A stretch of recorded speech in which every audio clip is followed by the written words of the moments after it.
Hey, sweet people, how's it going? Welcome to a new episode of the Sweetspot Podcast, where we explore creativity, entrepreneurship, and how to build a successful brand. I'm your host, Mark Zeus, and today I'm joined by fashion entrepreneur and brand strategist Miller McCoy. Miller is the founder and CEO of Limitless Manufacturing Group, a Los Angeles-based agency specializing in brand incubation, product development, and high-growth merchandise strategies. Miller's journey began in Iowa, where he launched his first clothing brand at the age of just 15. And despite facing chronic pain from a young age, he transformed his passion for fashion into a thriving business, human clothing, and later established Limitless Manufacturing Group. His vision, his approach in business has made him today one of the go-to streetwear designers for LA artists, musicians, and creatives. And in this episode, we delve into Miller's early experiences as a magician and a designer and how they shaped his entrepreneurial spirit, the challenges he faced and overcame in building his brands, insights into the fashion industry and brand development, and his approach to storytelling through fashion. So join us as we uncover the sweet spot that drives Miller McCoy's success and creativity. Welcome to the Sweet Side. This is the Sweet Spot Podcast with Mark Zeus, investigating entrepreneurship, purpose, and the creative life.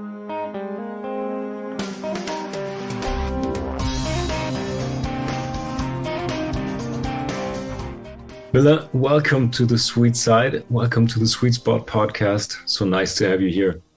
Wonderful to be here, Mark. Thank you for having me. Yeah, of course, it's a pleasure. You know what, a man of your profession and interests, there's only one question I can start with. You have a fabulous outfit on today. Can you tell me why you choose it and what it is? Yeah, absolutely. I'm below here. I'm just wearing a plain, simple black t-shirt. Nothing fancy, but it's kind of been my style. I wear a lot of black tees, wear a lot of white tees. And then again on top, I'm wearing a plain, it's kind of like a heathered cashmere zip-up sweater. This one's from the brand Kith, which is a nice brand. Okay, cool. But yeah, you know, a lot of times I used to dress very, if you're familiar with streetwear, right? I used to wear a lot of big, loud graphics, a lot of ripped up, distressed sort of garments. But throughout the years, I've kind of had to transition, and you find your style, right? As time goes on and the seasons in your life change and everything like that. And this is more so the style now. I wear a lot of more basics, but I like to think of everything as being like a little bit higher on the quality or higher on the form fitting, all that sort of stuff. So like on this jacket, it's silk lined on the inside, so it's very smooth and nice on the skin. Like it. Very cool. The t-shirt's got a good feel to it, and it's professional, casual, and allows me to do everything and can interact anywhere. So always dressed for the occasion. You know what? It's funny you started with your shirt, because every once in a while, driven by pop culture, like Netflix series or something else, certain fashion items get really into the eye of the public. Like I recall there was this Succession, and it was like about this super rich family, and they had like no label clothing on all the time, but everyone was researching what's the exact clothing. I want to dress rich and stuff like that. And talking of t-shirts, I just remembered this fantastic series, The Bear, about this cook, and he always wears his chef whites, and he wears like the perfect white t-shirt. And there was this whole thing on the internet, like blogs and podcasts and shows about the perfect white plain t-shirt. So do you tell us which brand you're wearing? Yeah, for the t-shirts, I wear the brand True Classic. Ooh, it sounds like a classic. It sounds like a classic is right. Yeah, cool. I like them. I think probably a year and a half ago, I ended up it's probably about 2 years ago. Easter, 2 years ago. And it's funny that we're coming up to Easter. We're recording around Easter. Yeah. Today. Yeah. I was back home with my family, And I ended up getting a true classic, just white T-shirt, and I really liked the way that it had felt and everything. And since then, they've kind of been my go-to. I buy the 3-pack, every couple of months and just wear through them, and then go get the next one. And Yeah, awesome. And I think on that show Succession, I think a lot of the people there, they were wearing the brand called Loro Piana. Loro Piana it's a European brand, and they specialize in using vicuña, which is a very high-end wool-like material. It's like it's a lot nicer, but it's similar to like an alpaca. Awesome. Yeah. And the specialty thing about Loro Piana is all of their garments, they're only made with the baby vicuña. So the baby vicuña, once it gets to, I don't know the exact age, right? But it has the belly the belly fur extends about 6 to 8 inches, and they'll cut those 6 to 8 inches from all of the vicuña, and they'll collect that fur from hundreds and hundreds of vicuña, and they make their wool garments only using that baby vicuña bottom belly fur. So it's very, very meticulous, premium, luxury, and their coats will sell for the price of a house. Right? I can imagine. Yeah. Wow. Yeah, thousands and thousands and thousands of dollars. Thousands of thousands. Yeah. But that's a very incredible brand, and they're very simplistic with their style. Nothing loud, no big graphics, barely any logo hits, if ever. Yeah. You know what? No matter if you wear that kind of fashion or if you're into that and if you can afford it, I really appreciate if people go all in what they're doing creatively, also from their craft and on the creative side. I mean, how long does it take to find freaking underbelly vicuña wool to be the perfect match for the coat you have envisioned, right? So that's just commitment to your creative vision. I really like that. I really enjoy that. Yeah. Spot on, Mark. Spot on. Being able to dive headfirst into something like that is not an easy task, and it's not an easy feat. And then, you have to find all the vicuña farmers because they're willing to do it, and 100%. At that point, it's like, you probably need a few dozen vicuñas just to make one long coat, and so it's, exactly. Commitment. That's right. You know what? Before we dive right into your companies and your styles, I want to, like in a classic story, I want to start at the beginning. So you just talked about Iowa, where you come from, and the headline I wrote when I researched what you do and what you did before is from magic to fashion, because that resonated with me. You began as a magician in Iowa and you transitioned into fashion design and style. And you share that passion with many creatives. Just this morning, I heard a podcast interview with Jeff Goldblum, who also dabbled in magic when he was young. So no way. You have that in common. Yeah. And I hear it again and again and again. I want to hear your story, but looking for the stage and this magic and this reveal and the whole thing that goes along with it. So long story short, you perform magic, and how did that influence your sense of creativity and design? Absolutely, Mark. Well, good digging. Yes, I haven't done magic in a little while, but it was my, lack of a better term, it was my first true love and passion, right? I have chronic pain and chronic nausea, and it forced me to miss a lot of school and activities. I've had it since birth, right? So I wasn't able to do kind of my childhood was impacted slightly from it, right? I was bedridden a lot of times. I was sick a lot of times. Couldn't always participate in the normal kid things, right? And so I don't know the exact. I think I was probably watching a YouTube video or a TV show or something, and I was seeing a magician. I go, oh, that's really cool. And they were just doing like sleight of hand stuff with a deck of cards or a coin or whatever it was. And, the more I thought about it, I was like, I can do that, right? And I even if I'm sick, right? Like it doesn't take a whole lot of like, it takes a lot of mental bandwidth, but not a whole lot of physical, right? I don't have to be up running around and doing all this sort of stuff. And I used to love sports. I still do love sports, Mark. And, I had to miss a lot of those when I was a kid. And I've always been a very hands-on learner. I've always been obsessed with learning, and just like I'm a huge history buff as well. And right. And so these sort of things were just really fascinating to me. And I was really, a lot of my education growing up was also kind of like YouTube University, right? Sure. I had to miss a lot of school. And so but I was still wanted to learn, and I still wanted to do things. And so I'd learn a lot through YouTube. I'd watch a lot of videos. I'd learn history, watch the History Channel, regardless if their history that they're telling on the History Channel is good or not, right? But that's what I was into. And around the age of about 9 years old or so, actually, when I was 9, I came and did a trip with my family into Los Angeles. There was, before I was born, my mom and dad lived in Los Angeles. And they wanted to take our family and show us their friends and their original house that they had together and Nice. Show us all of that sort of stuff. So he did that.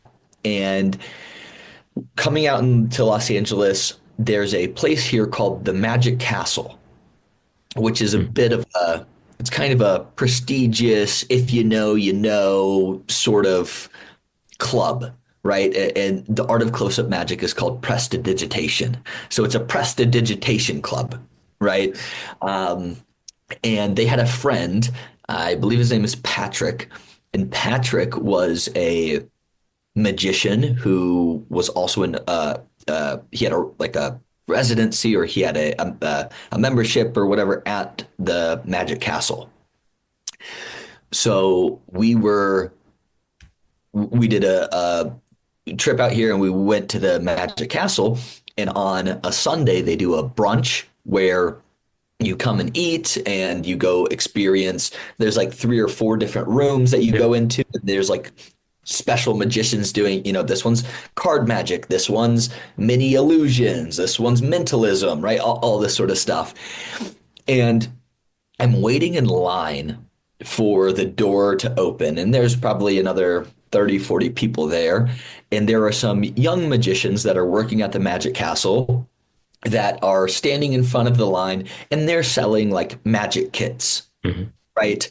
And one of the magic kits that they are selling, it's the actual trick is called D-lights.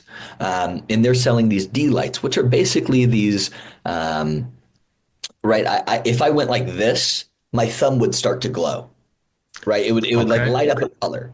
And so they're doing this thing, and they're playing catch with this color light, and you don't see anything. It just looks like there's a light, right? And I was blown away by it. I thought it was the funniest thing ever. And they're selling the kit, so that way you do it yourself.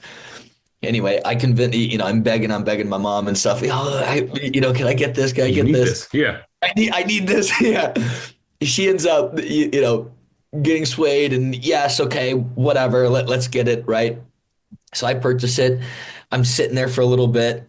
I figure out, I kind of figure it out. And then I think we go into that show. We enjoy that show. And then we come out and we're going into the next show. So now we're waiting in line. But this time I had the lights, right? I had the D lights, and I was keeping myself busy. So I end up kind of stepping out of the line and doing what those other junior magicians were doing. Amazing. Wow. And I'm sitting there with the lights, right? Just playing catch with them. I'm putting it in this ear, pulling it out of this ear, putting it in my nose, pulling it out of my mouth. Then all of a sudden, I swallow one, and I pretend, I pull it out of my butt. Yeah. And I put the light up, and the crowd roars. Everybody standing in line just starts dying of laughter. Yeah. Okay. My dad, his face instantly goes, no, don't don't do that. But I loved the reaction I received from the audience. Yeah. And so ever since that moment, I that's when I knew I could do some sort of performance. I could do some sort of magic. And that was kind of that led into the renaissance of me finding myself in a magic career. So from about the age of 9 to 12, I started doing it just like at home, in bed. It was something I could do if I was sick or if I was healthy or whatever was going on. It didn't matter the situation. If I had a deck of cards or if I had some coins or silks or anything, right? I could perform some magic, right? Even a pen. I could, whatever it is, I can do some manipulation, some sleight of hand, and I can make something happen. And so around that time, and being a sick kid that it has to miss out on a lot of other things in life, you end up finding yourself having a lot of time on your hands. And so I began really going hard with magic every day. I was waking up and going to sleep with decks of cards in my hand and magic books on my chest and YouTube videos of magicians playing and whatnot. And I began to actually get fairly decent and good at it. And around the age of 12, I started doing like local birthday parties and little events and stuff like that. And then from about the age of 12 to 15, maybe like 12 and a half to 15, after I've done the first few birthday parties, I was like, oh, there's, I know how to put on a show. I've got a set list. I know a script. I know how to command the audience. I know all these things now. And so I actually ended up kind of elevating my magic career, and I was doing corporate shows. I was traveling around the Midwest and even to like Vegas and New York and California performing magic. So it was a wild experience, and I had the opportunity to get kind of like mentored or trained by a famous magician named Jeff McBride. In the common world, he's really not he's no David Copperfield in the common world, right? But in the magic world, Jeff McBride and Eugene Berger, and those were the two main ones, they're very prestigious magicians. Jeff holds lots of like Guinness World Records in the magic world and all this sort of stuff. So I had the opportunity to actually go to Vegas a few times and spend a few weeks out there and actually learn side by side with them. Jeff in his house, he's got a stage, and he's got all these masks up on the wall, and he's like, pretend those are all the people. Let's work on the sets. Let's work on the tricks, right? Let's learn all things. So I got to do that a few times, and it was a phenomenal experience. And I was able to take all those learnings, and I would do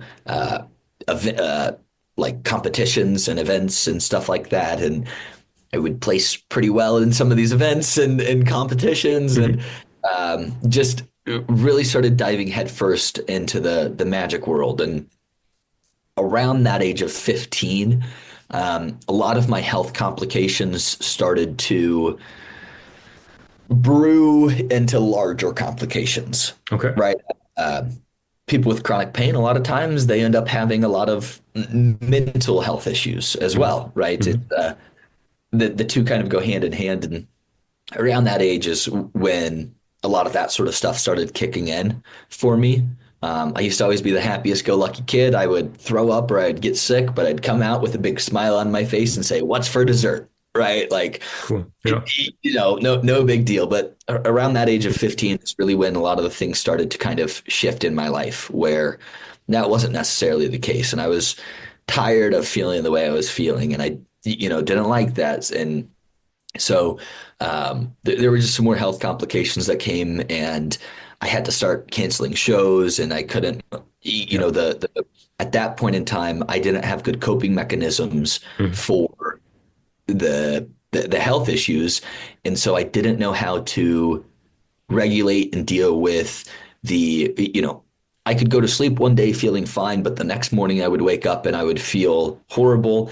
And if I had a show booked for that day, or if an event was booked for that day, there was nothing, I didn't know how to deal with that properly. So I began kind of having a bit of a fallout between myself and the magic community and the people that were supporting me with the magic stuff and, all that sort of stuff, because I didn't know how to cope, and I was unreliable. Right. And so if you booked me 3 months in advance to come to your corporate event or whatever it is, there's no, I couldn't guarantee that I would be there. Right. Yeah. So it created a lot of issues, but that's also kind of around the time where, and I think a lot of artists hit sort of a point like this, but the pain is the art. Art is pain, pain is art, right? And that's when I started I transitioned a little bit from the magic side to just a generalized art side and design side. And I was letting my pain kind of manifest itself into different art forms, if that makes sense, Mark. 100%, yeah. Well, I got some follow-up questions, because what you said is I think is very relatable for a lot of people, even though they might not suffer from a chronic disease, or not in the extent that you had to live through it. But at the same time, it's like, I think you turned, like a lot of creative people, your biggest weakness into one of your biggest strengths. Like you said, spending a lot of time alone, that's the time you learn your craft, and you find this, I would say, deeper level of creativity, if that makes sense, within you. Because especially as a kid, I mean, that's where you lay the foundation for maybe a creative life or a creative career. Not to say that everyone is kind of creative, but not everyone can make a living out of it, right? And the depth of creativity varies. So, and I think some of the most creative people I know had to go through some version, some iteration of what you just told me, to have that time on their hand and to spend time alone and come up with something. Because if you're the happy-go-lucky soccer kid, which is perfectly fine, but then you're busy socializing, doing sports, doing whatever, and there's not this focus inward and looking what you can find there. So I don't know, how do you see it today? Is it a blessing and a curse? Would you trade it? What's your perspective on it today? It is a blessing and a curse, but I would say it's probably the biggest blessing that I've had. And I think that blessing outweighs any of the curses it could ever bring me, right? I would not be who I am today if it wasn't for said curses, right? And I carry, in today's world, I am very healthy. I don't let these things really impact me or influence my life anymore. I have control. And it takes a very long time to get to that point. But I believe, I say that, and I still carry it with me, and I don't forget my past, but I also know I can't control my past, right? I can only control my present, and hopefully by controlling my present, I have a better future, right? Whatever. But it is something that sticks with me day in and day out. I don't think I get asked the question occasionally, going back to those times, do you want change anything? Would would there be anything that you do different? Would you wish that, this stuff didn't happen? In reality, no, I don't. Right. I am blessed and thankful for the challenges it put into my life that I had to learn how to overcome. And at a very young age, I kind of was forced to mature, and I had to grow up a little quick. Right. Now, would I ever wish it upon friends, family, enemy, hopefully my future family and kids? No, of course not. Of course not. Yeah. Right. But at the same time, I do believe that, a lot of artists and creatives and even, successful business people and stuff like that, they have to go through trials and tribulations and positions or seasons in their life that are challenging. And I think that the younger that you go through those, unfortunately, the faster you have to grow up and learn and just overall grow, right? And, if I made it from 0 to today without any of those challenges, and then you present those challenges onto me today and in my life, things would be a lot different. Yeah. Things would be a lot more challenging. I don't know if I would have the same results or outcomes going through it today as I did when I was a kid, right? And yes, it didn't make my childhood all sunshine and rainbows all the time, right? But also at the same time, Mark, nobody really has a sunshine and rainbows 100%. childhood. Yeah. Everybody has their challenges and their battles and stuff like that, and it's really finding the mindset of where you're able to look on those things and recognize that these things have happened. It is okay that they happened. Did they suck? Sure. Were they great? Sure. Who cares, right?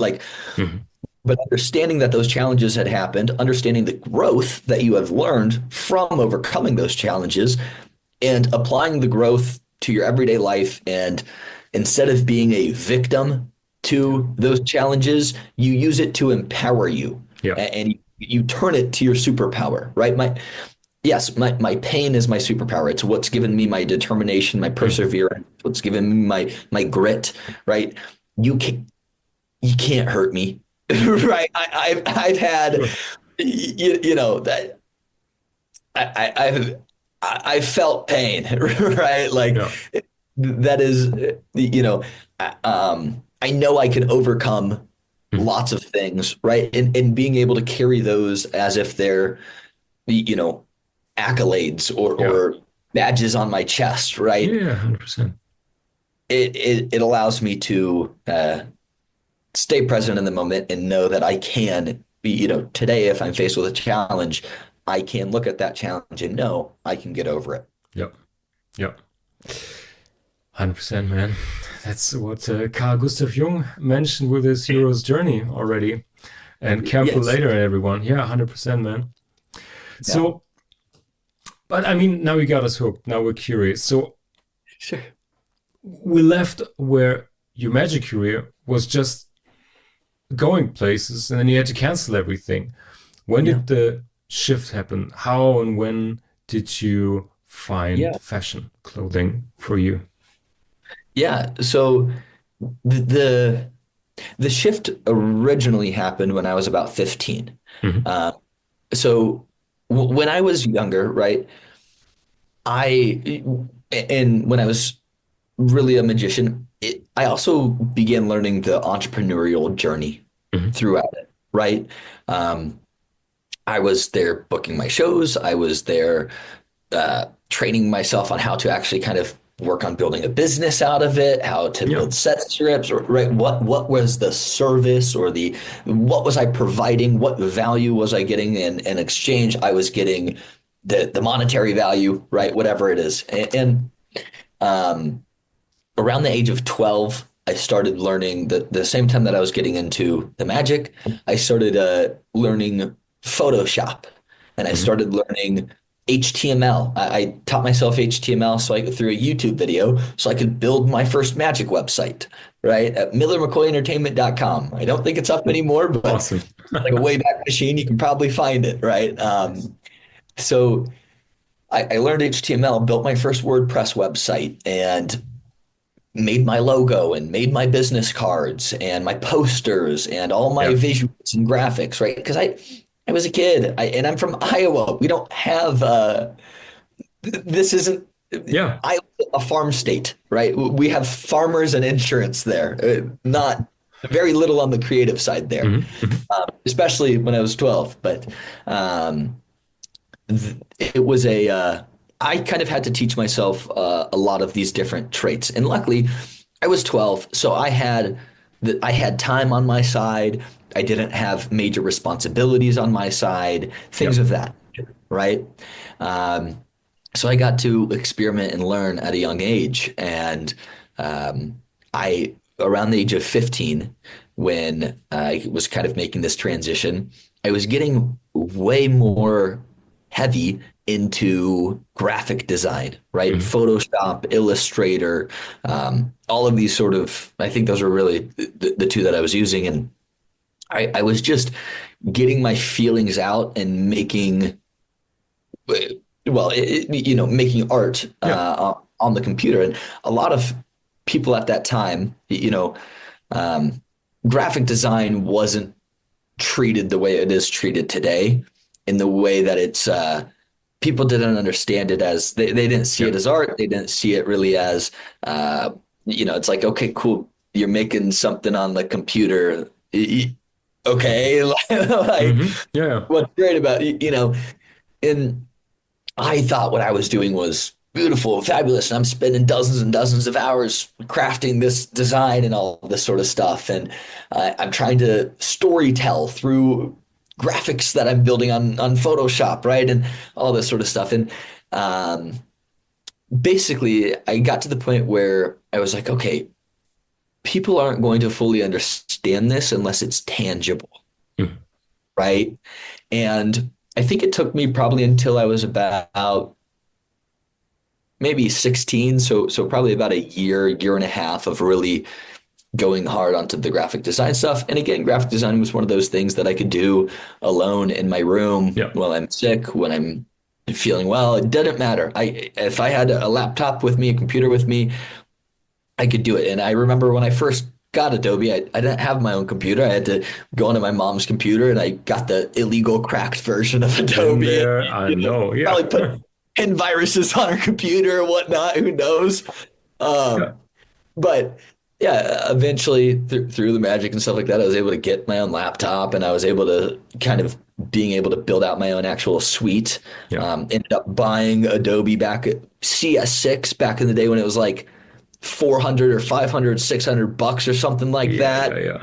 And, I was like, by the time I left Best Buy, I was like, huh, there's like all my magic money, Yeah. So I really started diving big time into it. And, between the ages of 16 and 17, I was about 16 and a half. That's when I really made the realization that, okay, for people to actually understand what I'm doing, I need to put this into tangible art, right? I need to make this something that's physical, something that they can put into their hands. Mhm. And at that point, I had created, there's a website out there called a Redbubble. Mhm. It's you upload your designs. You can put your designs on 100 different, on a mug, on a pillow, a T-shirt, a hat, and then anybody can go on to your Redbubble store and purchase any of the pieces, and they'll make it and ship it. I remember I had ended up making a lot of just like designs. I would take famous figures. I would black and white the photos, threshold them, add a ton of grain to it, and then I would put a box over their eyes, and I would just put human, which Nice. to me, the name of my personal brand is called Human. Mhm. And that's kind of where it started. And I would do a bunch of different fonts. I didn't really have a logo yet, but I just kept getting attracted to the word human, right? We're all human. We're all, and I think it stems from something that happened, just the whole story of everything where it's like, I'm human. I'm not perfect. Yes, I messed up some stuff on this magic side. Yes, my health is messed up. Yes, I have these, right? But everybody's got their own issues. We're all human. Right? We all make mistakes. So human just continuously popped out, and that was just kind of like a word that I would live by, right? We're human. Yeah, the quintessential artistic question: what does it mean to be human? Right? That's like bottom line of art. Yeah, I get it. Cool. Yeah. So I started taking these public figures and these iconic photography photos. There was one of like Gandhi. There was another one of like Pablo Escobar. There was another one of MLK. I did dozens and dozens of these, and I just put like a censor bar over the eyes and put them through it. And I started putting them out onto the Redbubble site.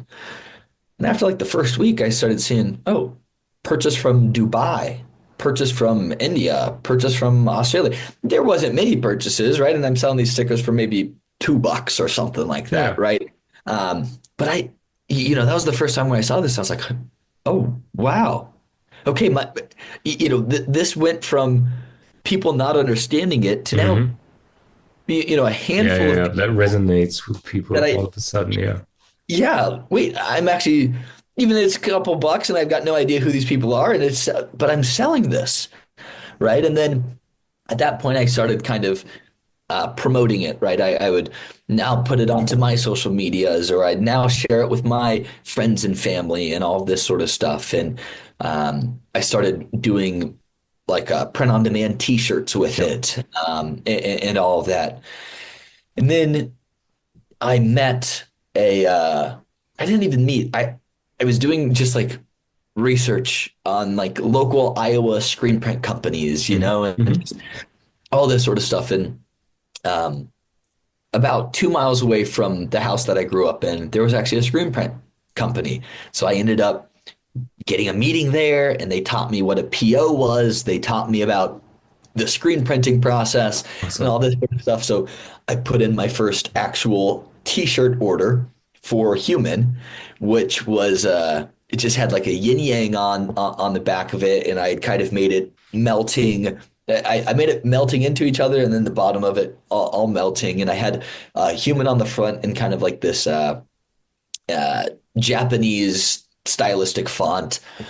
And that was the first actual order that I did for my personal line Human. And I remember I took it to a convention that was selling high-end sneakers and Hmm. Supreme. And I set up a booth, and I had a few Supreme items myself, and I had a few sneakers. And Yeah. I put those out on my booth. But then behind me, I just had a massive clothing rack of all the Human shirts. And that's what I was really pushing and trying to sell. And I ended up selling one Human shirt, Mm. and it was to a buddy of mine, Alan, who ended up purchasing it. And First human shirt. Awesome. yeah, the first Human shirt was sold at that point. And I didn't really, some people might have gone to something like that and felt discouraged after only selling one shirt, and they thought, I thought I was going to go there and sell 50 shirts or something. I thought I was Yeah. going to sell out, right? Sure. Not at all. Not at all. But I didn't really feel discouraged. And in fact, it kind of felt more empowered, right? I was like, okay, this can work. This can be something. I can make this into whatever I want to make it into. I know I've done it with my magic career. I know I've done it with my health and Yeah. as a human so far. I can turn this into whatever I want to turn it into. And that was really where the real transition happened. And I might have, this was probably right before I turned 17 when I sold that first Human shirt. So you got your personal brand since you were 16. That's right. That's you still have it today. I saw that. So it's what, I it's do. 20 years or something? No, no, not quite. I'll be 26 this year. So it's going on 10 years. Oh, okay, okay, sorry. But anyway, 10 years at that young age, that is amazing, man. Congrats Thank you. to that. That's fantastic. Yeah, Thank you so much. Thank you. Yeah, fantastic. it's been a journey, and since then I've been able to collaborate with some really unique and cool people. I've been able to sell it inside of stores. I've been able to do fun stuff on the e-commerce world. Um, and I actually started getting some traction from the brand. From that point on, I knew this is what I wanted to do, Yeah. right? And so I started taking things kind of to the next level. I figured out, Instagram was I mean, it was around, but the fashion scene and world on Instagram is Mhm. not what it is today, right? The level of online consumption, especially in the fashion world, was still not full e-commerce yet, Yeah, but it was building and it was yeah, yeah. brewing, right?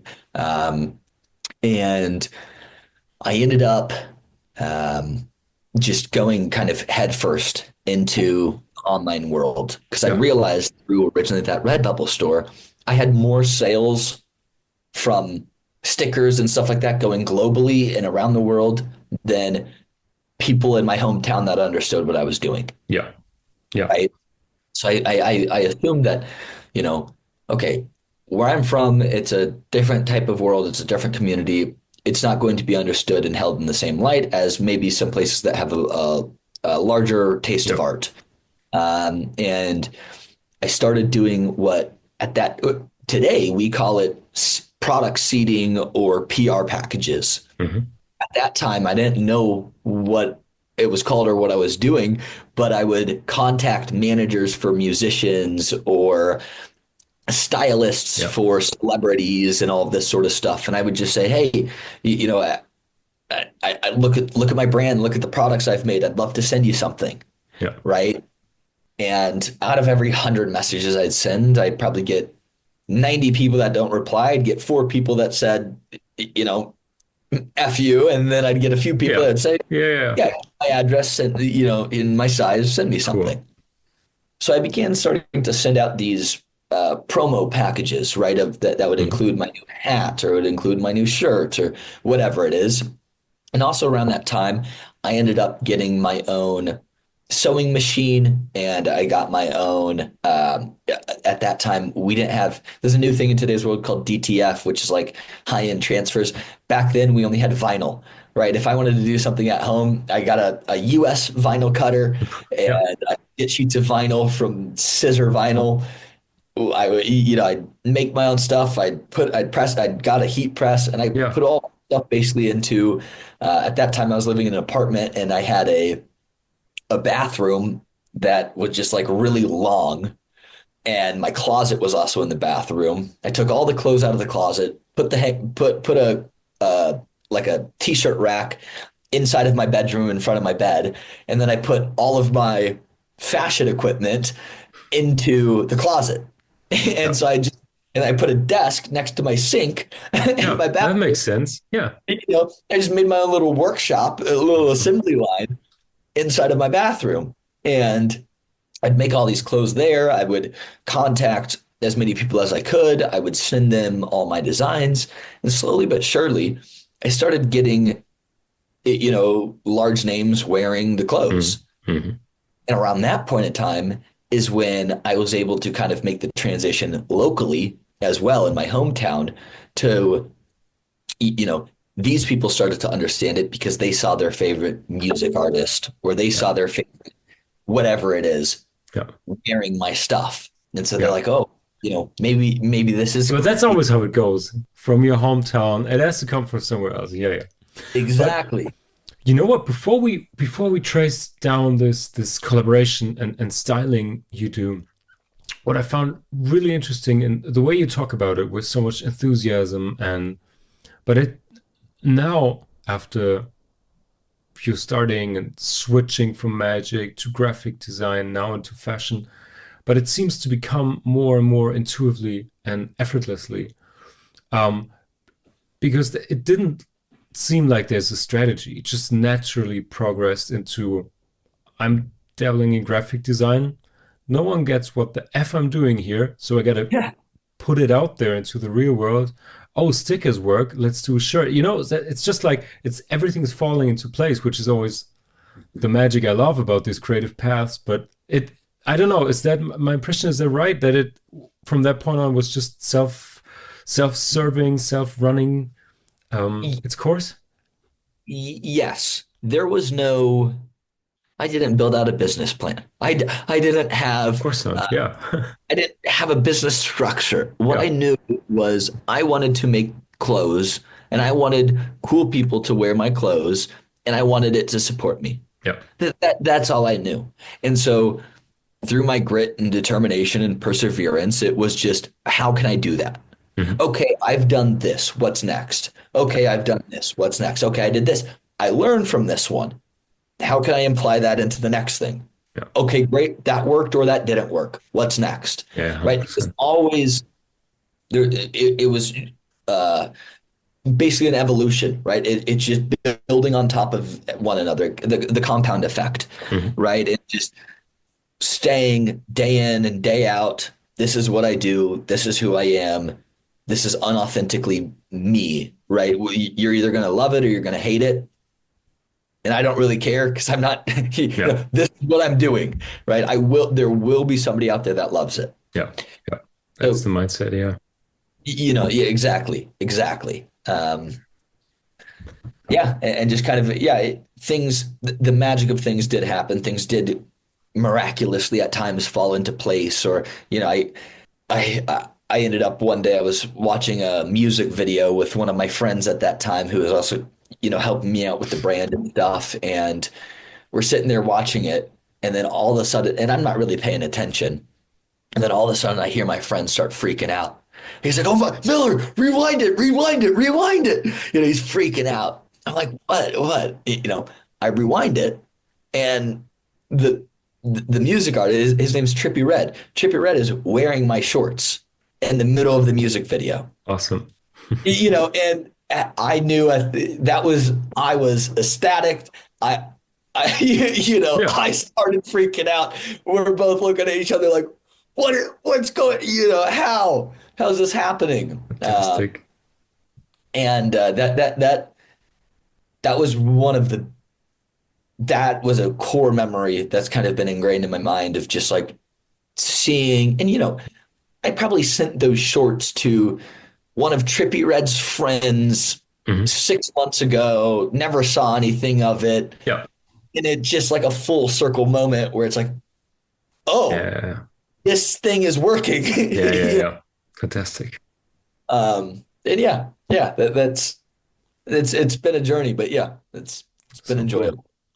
So, I mean, today, if I got that right, what you do today with your brand Human is also you collaborate with artists, right?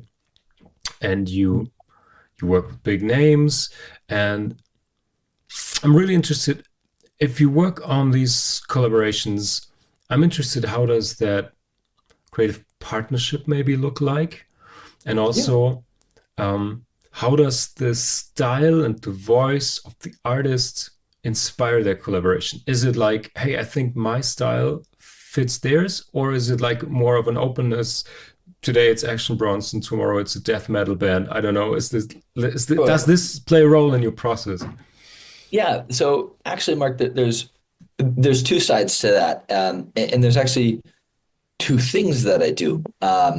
So there's one side, which is the human side, which is still the brand, and I do collaborations with the brand, right? And I've actually ended up transforming that whole concept into basically another business that I call Limitless. And we basically provide a full brand incubator, accelerator, and startup program for a lot of very big names. So I'll first tackle the human side. So the human side of things, normally when I do these collaborations and stuff like that, I'm the one that's seeking similar and alike brands or things that I aspire to work with, or brands that I aspire to be with, or want my name shared with, and whatnot. So normally it is me pitching, if you will, right? Yeah. Finding something that I think is cool, coming up with a creative capsule, and just, weaseling my way in there. Kind of like what I did to begin with when I was sending those PR packages, but now just at a little different level, right? Now, instead of just sending you a t-shirt, I'm saying, let's make a t-shirt together, right? Oh, hey, I understand. You don't have time? No problem. What do you think about this? I already designed it. I've put, your design elements over here. Does this speak your language? Yes or no? If I can get a response at that point, I know I can start getting some traction, right? Yeah. Okay, no, it doesn't. Well, what about this? And what about this? And what about this, right? And beginning to build that relationship there. And that's kind of how I've done it on the human side. Now, the Limitless side, which is more of it's not full collaborations with my brand and their brand.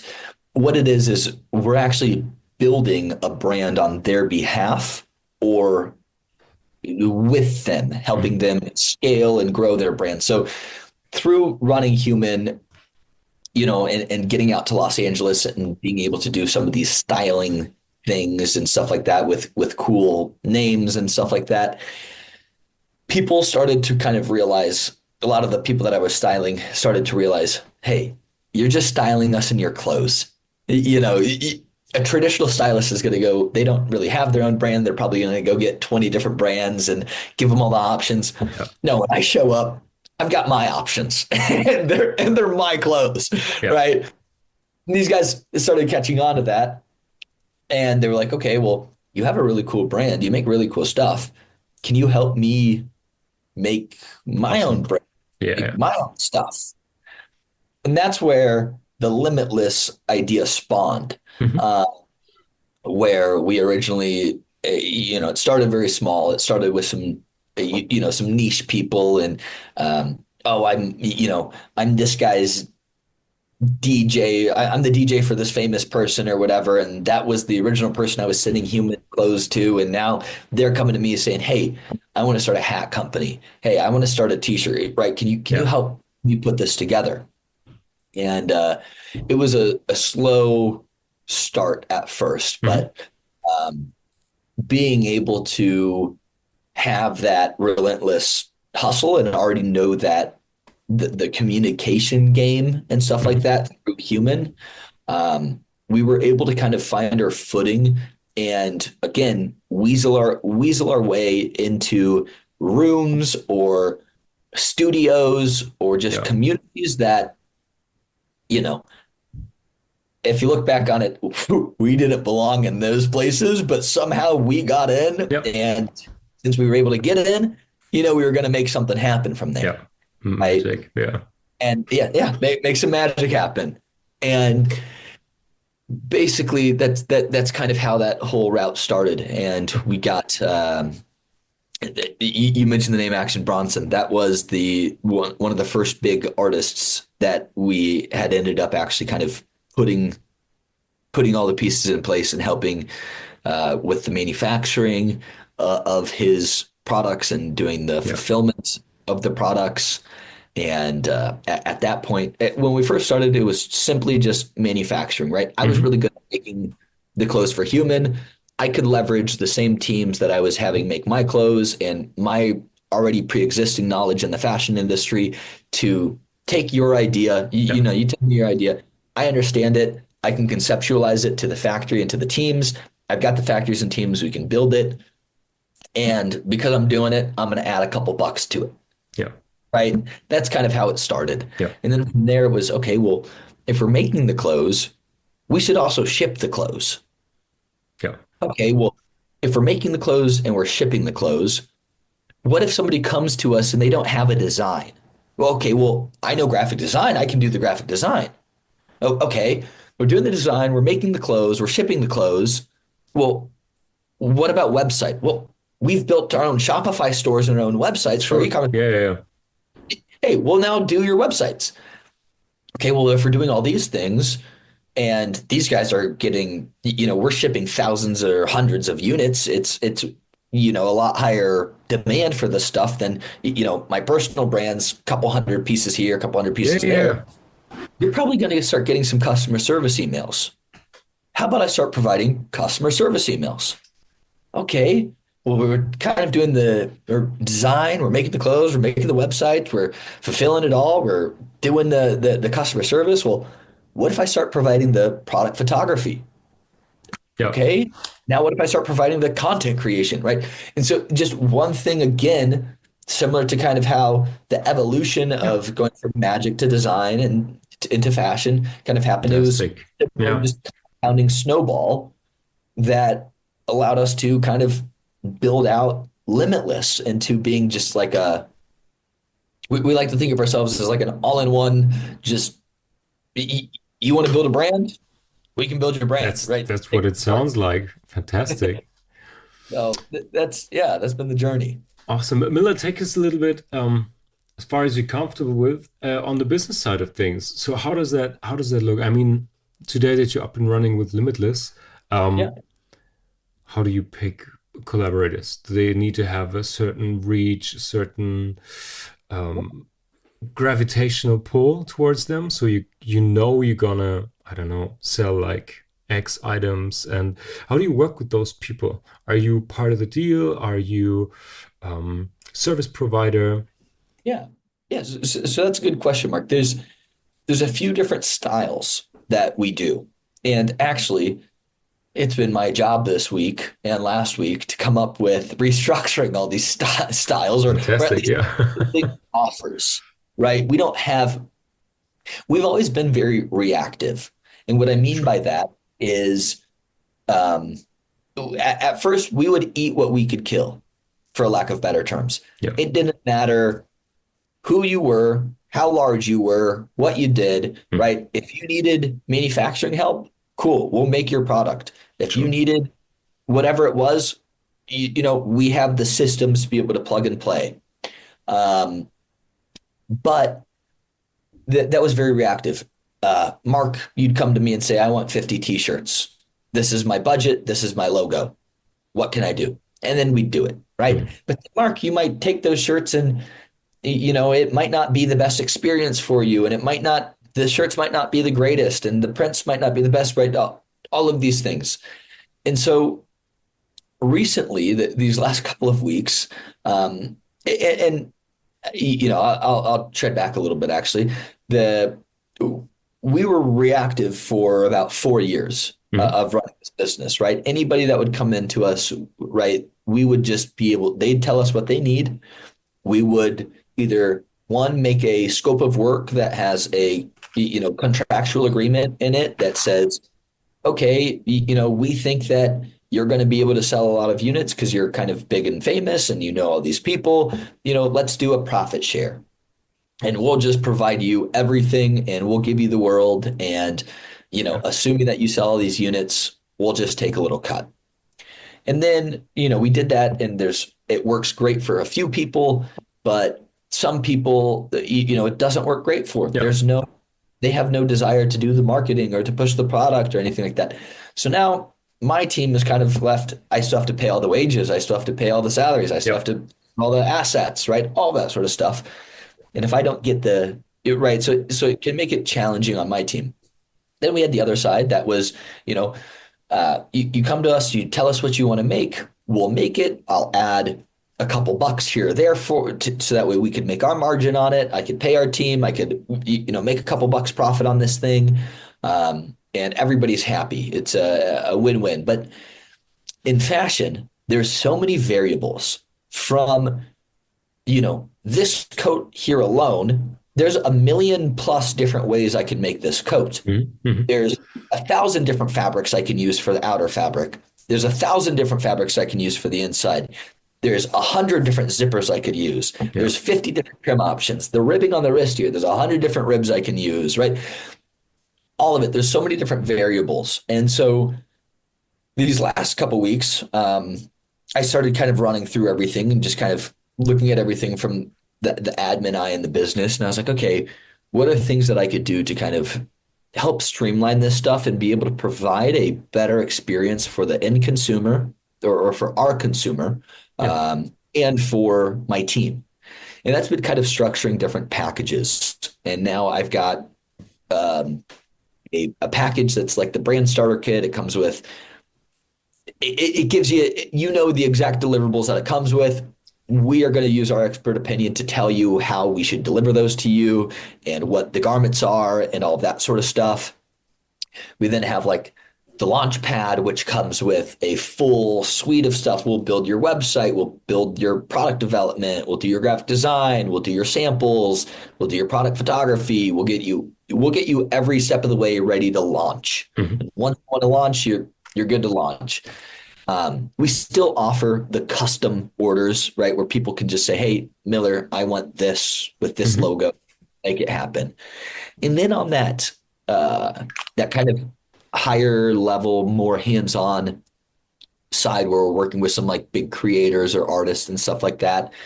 It's always kind of been this way, but we're really framing it this way now where it's kind of an invite only sort of deal, right? I need to see, I need to have faith in it. Our team needs to have faith in it. Yeah.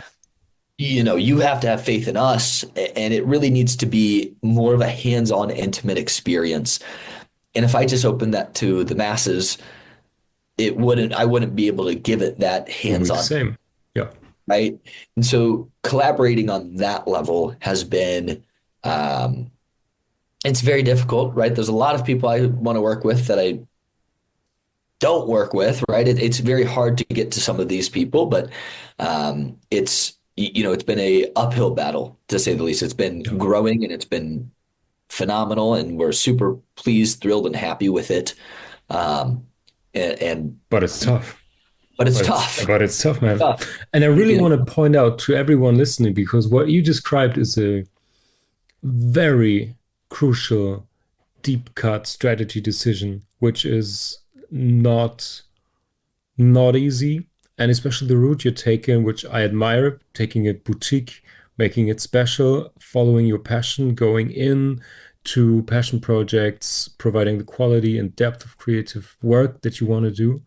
But that's not the main road, you know? You're taking the uphill, weird way. Has anyone ever went there? I don't know. There's kind of tracks. It's not really tracks. We have four-wheel drive, you know, all that stuff. Right. Because the quote-unquote easier thing, or the more explored road to go down, would be, okay, how do we make it for a mass market? How do we less customization, more mass fitting, hire more people, focus on your CO role, whatever, but you want to stay involved. And this is what I love when I talk to creative entrepreneurs, because they are taking the sometimes much harder road to follow their passion, you know, and that's what's happening here. And I really want to underline this for everyone listening. This is a very interesting strategic choice you made. So kudos, really cool. And thank you for recognizing that too, Mark. That's there's one side where I have to be a adapt business person, right? But there's the other side that I have to do what I love and what I'm passionate about. Otherwise, I won't want to do this, right? Of course, yeah. And it's really finding that balance and that blend. And yes, taking the more boutique, hands-on approach is not. It is the road less traveled, right? But is it shell servicing? I took the road less traveled, and that made all the difference. Yeah, 100%. Right. That's the goal. That's the mindset, and that's the focus currently. Yeah. So, but I want to focus on you for a second. You just dropped the word balance, and I'm really curious. Again, having talked to a lot of creative entrepreneurs, how do you balance your roles between finance guy, strategy guy, and still being the artist? Yeah. Some life hacks for the rest of us. All right. So there's a few things there. I have a dream, right? And I've made a plan, and my job now is to work the plan. There are times where I have to play many roles because I don't have, I'm not a VC funded guy. I'm not right, I don't have the largest team. There's like 7 of us. If you count our fractional employee, there's 8 of us, right? And we are dealing with very top level business stuff. I'm dealing with record labels and management groups and large businesses and companies that we're doing this for. And so I have to be a jack of all trades, and I have to adapt every day, basically, right? From doing what we're doing here, Mark. And then right before this, I was going through emails for basically a billionaire invitational event that's going to be happening in the start of next month. And I had to be having phone calls with all of those folks and figuring out the structure that we're making all the product for it and the event rollout. And then after this, Mark, I have to jump onto a production meeting. And then yesterday was tax day. So I had to file all tax day. And pay all of our taxes. And then Friday's payroll. And I have to make payroll work. It is, so I say all this. It is not easy. It's not, there are times where the task itself is not fun, right? But if you look at the task versus you look at what we're doing, what we're building, and what we are. That is fun. And there are things that are inside of that aren't fun, that just have to get done. Yeah. Right. Yeah. And so the balance of it is, quite frankly, I will start my day and do the things that I don't want to do the most. That's an interesting creative routine. Yeah. I get it. It sucks, but it'll allow me to end up freeing. I can end my day normally on a high because I'm doing the things at the end of the day that I want to do. Yeah. And I start my day with the things that, just have to get done, that I know are going to suck to get done, that, I just got to get it in there and get it, and just do it. And I start very early most days and I end late most days. Yeah. Right. And it's for creative entrepreneurs that are also working a 9 to 5, right. And stuff like that. I was well in that position before Limitless really was able to get its growth and stuff like that. It's not the 5 to 9 that's killing, or it's not the 9 to 5 that's killing your goals. It's the 5 to 9, right? It's what you're doing after that. If you're just coming back and you're crashing and you're sitting on the couch and you're just hanging out and you're not following those goals, that's what's doing the damage. And it's not the fact that you have to have a 9 to 5 to be able to support your life. So that way, you should take that support for your life to then go follow your passion projects from the 5 to 9. Sure. Yeah. I mean, that's also part of the natural selection process, I guess. If you want to take your 5 to 9 and you just, for whatever reason, it's not strong enough to pull. Yeah. Fuck, man, enjoy life. Don't do the hustle. It can be fine. Yeah. No, but what you're describing is the, okay, I'm going to butcher that quote, is the, he who knows his why can handle anyhow, something like that. Okay. Something like that, but that's what it reminds me of. And you know what? It's interesting that you said that, because I was trying for years to find my rhythm in terms of when do I get the whip and when do I get the carrot? Do I start with the stuff I really hate to get it out of the way and then dive in, which sometimes can happen. You have so much shit on your table that you don't get to the stuff you love, bad day. Or do you can't wait to go into the office, studio, wherever, because you start with something fun. And I try this all the time. And what really, for me personally, I do the same you do. I start with the stuff I don't like. Because I talked to a musician. He's a friend of mine, and he's a musician, and he's recording albums, and he's really doing it. And he says, when he goes into the studio to record an album, he always keeps like 3 to 4 to 5 tracks up his sleeve. Stay in the magic symbolism here. Because when the album is finished and the tour is finished, he doesn't have to start from scratch. He doesn't start on the blank page. He knows, I have these 3 tracks I really like. And these are tracks he would love to have on the album, but he doesn't put them on there. It's like, hey, this is my investment in the future creative bank. So when I get out of this hustle, I have 3 started songs that I'm really looking forward to. I actually can't wait to do them. So this kind of informed my decision. For now, it can always change, but I also start with the stuff I have to do and then end up with the stuff I like to do, because I never get finished. So tomorrow morning, I know you have to today, midday, in the evening latest, I can work on stuff I really look forward to. So yeah. It's my 2 cents. That's absolutely, and that's a brilliant thing that musicians does. A lot of people they'll end their tours or they'll end their album sessions and just almost maybe like mentally check out and crash for a little bit. Yeah. But if you're able to leave one of those two, a few things up your sleeve, you're able to go and actually record those things, and those will that'll snowball into the next, here's the next album. Right. Yeah. That's brilliant. That's really good. Be a Mark. freaking pirate about your ideas. Yeah. That's what I took away from him. Yeah. And you know what? As we just talked about the business stuff, what I wondered when I read about your brand, which I really like, human, but from the very boring business side, how did you work in terms of copyright for that brand? because the word human, you can't copyright this, can you? So no, human itself is not copyrighted, but I have a logo mark, and Oh this yeah, is copyrighted. that's an iconic This is logo. thank you. Yes, Iconic. and it's it, it's similar to the anarchy logo, and we've just replaced the A with the H, and we've made it actually clean. Um, and so that logo itself is trademarked, and I own that logo strike. Cool. But the name human, no, I do not own the direct copyright. You probably nobody owns the direct Yeah, copyright, sure. right?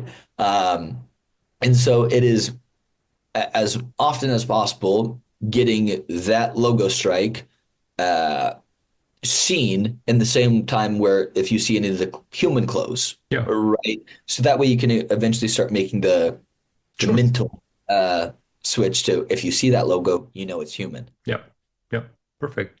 Little, but I mean, still, for all the sweet people listening on the beginning of the journey, that's a huge question. What if I Yeah. want to name my brand with a name like that? How do I save that? How can I work with that? Right? Yeah. Yeah. Yeah. So always, yeah, you should always have a text-based logo. You should have a symbol logo or like an icon Yeah. logo. And whenever you are able to, when it doesn't affect with like your design language or your brand language, Mhm. two should be shown together or in the same landscape when possible. Yeah. So that's my 2 cents on that. That's perfect. Cool. I wanna leave the business side a little bit and go into your creative Yeah. approach and everything. You just said it beautifully. You said, I have a dream, I made it a plan, and now I'm working on it. So Yeah. is there any way you can, well, I guess getting rich is not the big dream.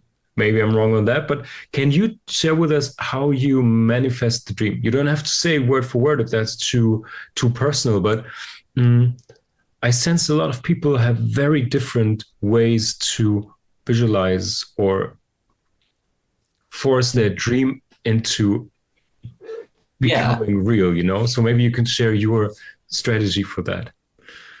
So I'll start by saying you can only fail if you quit. That's what I'll first start by saying, right? As long as you are still trying to get to your dream, you have not failed, right? And yes, you're going to have times where something doesn't go your way. And at that point, that task or whatever might have felt like a failure, right? But you have not failed, right? And so as long as you're trying and you're working towards it, you're still doing it. You're still chasing and chasing, and working on living the dream, right? So that's what I'll start with. And then going into it. So yes, manifesting carries a level of weight, but people need to understand and realize if all you do for your manifesting is you wake up in the morning and you look in the mirror and you say your mantra and you do 5, 10, you say these 5, 10 things, and then you go on about your life. Well, that stuff's probably not going to come true. Yeah. Now, on the contrary, if you wake up, you go in the mirror, or you close your eyes, or whatever it is, right? You visualize, right? You visualize yourself being in the position you want to be, doing the things that you want to do, living the life that you want to live, and then you think for just you do that for a second, and then you think, okay, what can I do today that can help get me one step closer to that goal, right? Mm-hmm. And it can be a very basic thing, right? Now, a part of my dream is with my health stuff is I want to be very, very healthy, right? So all I need to do is if I know I go for a walk or a run or I go to the gym, that is one thing that I'm doing that's working itself towards my dream. Yeah. have to work the dream. If you just dream it, that's a beautiful thing. But then you need to make a plan for the dream and you need to actually work it, right? Mhm. So, right, there's, I want to be able to work with some of the largest names in music space. That's not enough. If I just do that, that's not enough. Okay, what can I do today that can get me one step closer? Well, I have LinkedIn, I have Instagram, I have YouTube. How about I do a little research on finding the people that I want to work with and finding their networks? And how about I contact? They'll probably never see it, but what if they do? Right? Right? What if they do? Let me DM or shoot a LinkedIn message or whatever. Let me do outreach. And if I do that towards 25 people today, that gives me 25 shots on goal. They'll probably not score, right? But if I do that again tomorrow, and I do that again tomorrow, and I do that again tomorrow, I can compound these numbers until I get one goal. Yeah. And if I get one goal, well, that's a win, right? I'm working the dream. I'm following the dream, Yeah. or following the plan. And then I can take that one goal. And if I do a very good job for that one goal, on that one goal, and I actually get a shot at the project and I do the project and I complete, and I do a very good job at that project. Hey there, I'm so thankful for the opportunity. I'm so glad that we were able to work together. Do you have anybody else in your network that, I could provide this work for? And if I did a good job, right, they'll take my referral and they'll actually go refer me, Mhm. and then, and if I'm doing that as I'm compounding on sending out outreach messages and I'm continuously thinking about these things, right? So you still have to do the work to be able to make your to be able to make your dreams come true. To the common person, it might just look like I'm pulling some of this stuff out of thin air, like it's really magic. And Mark, that some of it might be magic. It might just be divine timing that this person happened to check their messages Mhm. or like Sure. email or whatever. But if I never sent that email, and if I didn't send the 50 emails before, and if I didn't make the 100 phone calls before that, it would have never happened. Yeah. So it's a little bit of a blend of both, right? And the visualizing is important because you have to have that dream to be able to know where you want to go. And then it's knowing where you want to go, reverse engineering that to, okay, what are the 10 things, the million things, the steps that I have to do to get me there? And am I able to can can I take a step there every day or every week or every month or right? Like, and building that out into being a tangible plan that can at Yeah. least, you can at least give it a real try. Yeah. That's what I have to say on that part there. I really like it. I really like it. Thank you. Miller, there's not much left to ask. We're talking for 90 minutes already, nearly. So I have two Oh, questions I ask all of my guests towards the end of the show. Um, First question is always if you want to share something that has inspired you over the last days or weeks, can be a book, a show, a podcast, a movie, whatever it is, a conversation you had. Is there something you want to share with us that inspired you? yeah. There's actually a new show. I believe it's on Apple TV. It's called The Studio, and it's with Seth Rogen. And it's a comedy. I'm a sucker for comedies, Mhm. but it's all about the movie and film industry and like the behind the scene. It's a show about how it's a comedy show about how they make these movies and all the drama that happens inside of the studio. And they put Seth Rogen in as just like he becomes the the president Yep. of the studio, and he has to make all the decisions. But seeing and I'm not really drawing inspiration on a business level necessarily from it, Mhm. but from a creativity level and from the artistic approach that they've been able to take in the show and just exposing that side of the industry that like I'm sure all of us, if we really thought hard about it, we could probably think about these things, but being able to get to see it in the way that they're able to Mhm. do it is it's a little mind-blowing to me, and it is hilarious, and it's making a part of me one day hope that I can have something in the film industry and just Yeah. be a part of that a little bit. Yeah. Um, and I've been watching that for like the last, I think I'm on episode 3 or 4, but they're coming out once a week. Yeah. So Fantastic. I heard good things about it actually. And you know what? It doesn't surprise me that you're watching that, because I heard an interview with Seth Rogen about it, and he talks about this key struggle of the creative entrepreneur. If you love films and you get into the role of producing them, and that's tricky because you now have to focus on the business side of the creative industry, which you actually love for the creativity. So I think it fits very well into the cosmos of our conversation here. Great recommendation. Thank I you. didn't. Yeah. And thank you for putting that into my perspective. I think that is spot on. Cool. So, you know what? Last question is, what can we look forward to? I saw some coming soon things on your website. Take your time and pitch something for us. What can we look out for? Human, the personal brand, we're going to be doing a release around the fall time. It's called Corn Fed number 2, or Corn Fed Capsule 2. As being a kid from Iowa, we are farm grown, and we are the number one growers of corn. And so it's a lot of touching the roots. I've got a kind of elevated Western capsule that I'm working on developing for it. And I'm basically doing an exhibit in Iowa where I'm renting out a farm field. And that logo that you saw, we are basically making a crop circle into the farm field of the logo. And it's a interactive art gallery that I will have 12 models inside of the crop circle.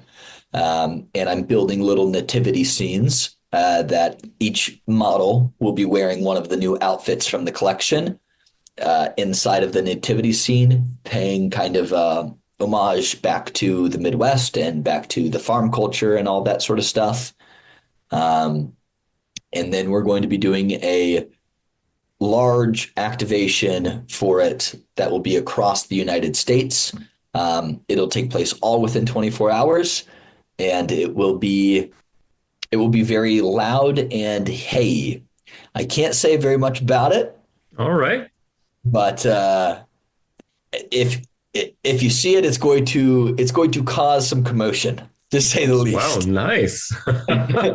Now that's an announcement. I like that. Yeah. So Fantastic. Yeah, that's a big thing on my docket. So I'm excited for it. Love it. We will revisit that, and I'll share whenever I see something in the fall. Beautiful. Fantastic, man. Thank you, Mark. Miller, with all that being said, thank you so much for sharing your journey, your insight, your creative spirit. I'm pretty sure this episode was great for everyone who's working creatively, who's thinking about, should I take this step? Should I start something? It's really inspiring. Thank you so much for being a guest. Thank you, Mark. Whew, what a journey. Sweet people, thanks for tuning in and following the conversation between Miller McCoy and me. I really appreciated him being on because, again, his story reminded me that brand building isn't just about products. It's about purpose, it's about perseverance, and it's about the people you bring along the way. So whether you're launching your first drop or scaling a full-fledged fashion business, so to speak, Miller stories remind me that mindset and story are as important as margins and merch, so to speak. 3 biggest takeaways for me in this conversation were: start where you are, can be in your basement, can be just an idea, trust the process and follow it through. The second one would be, let your story shape your brand. this is crucial, this is important. It could be talents you bring to the table. It can be your potential flaws that you turn into strength within your brand. Let your story shape your brand. There's no story like it. And last but not least, I was really impressed, and I mentioned this in the interview already, by the strategic choices Miller shared with us when it comes to scaling his company and not looking for the biggest possible revenue, but to build a boutique brand that fits his vision, his approach on the brand he really wants to build.